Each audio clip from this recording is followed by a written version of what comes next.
Hi, my name is Dalton Peterson. I am presenting case number 1, a team player. In this case, Barbara is a member of a 5-member audit team that is doing an inventory audit.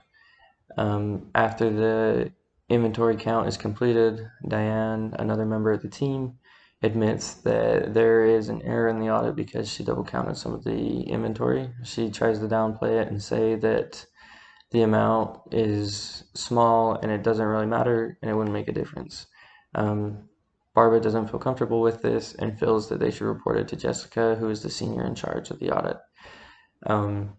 They decide to take a vote on it as a team, and it comes back 3 out of the 5 members don't want to report it to Jessica, and they argue that Jessica is a stickler for the budget and she will make them fix it and they will not be able to bill the time to the client.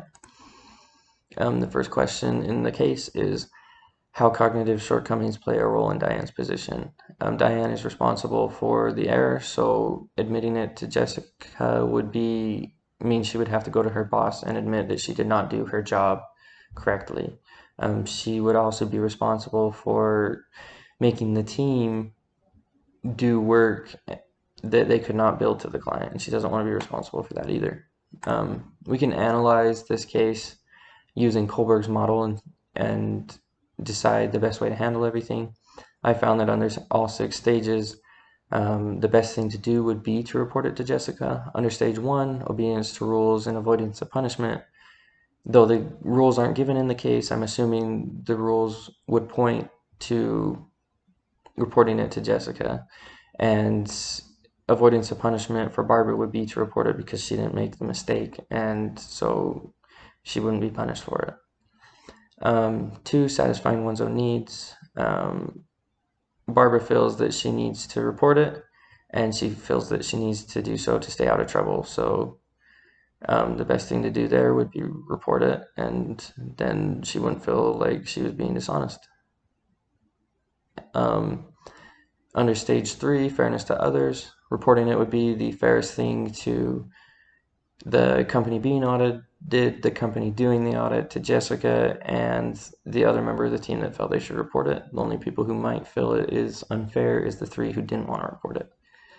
Under stage 4, law and order, the order of the company, Jessica is the one in charge, and Barbara, being under her, has the obligation to report this information to her. It would be dishonest and disrespectful to withhold it, and then it would possibly damage the company she's working for and go against the rules and procedures they have in place. Under 5, social contract, social values value honesty, and the honest thing to do would be to report it, and then they have a legal obligation to the company that they're doing the audit to do the audit correctly and without errors.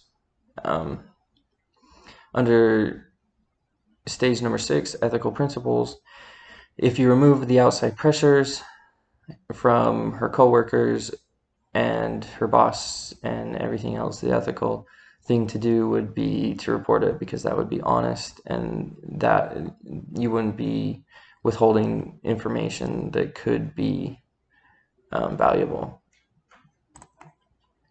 What I would do, how I would proceed is I would go to Diane and I would express the reasons I felt that we needed to report it to Jessica. I would let her know that we don't know that it's not a big deal. And then I would let Jessica know that I feel like she needs to be the one to, or sorry, I would let Diane know that I feel like she's the one who needs to go to Jessica, and then if she's not willing to, I'm going to.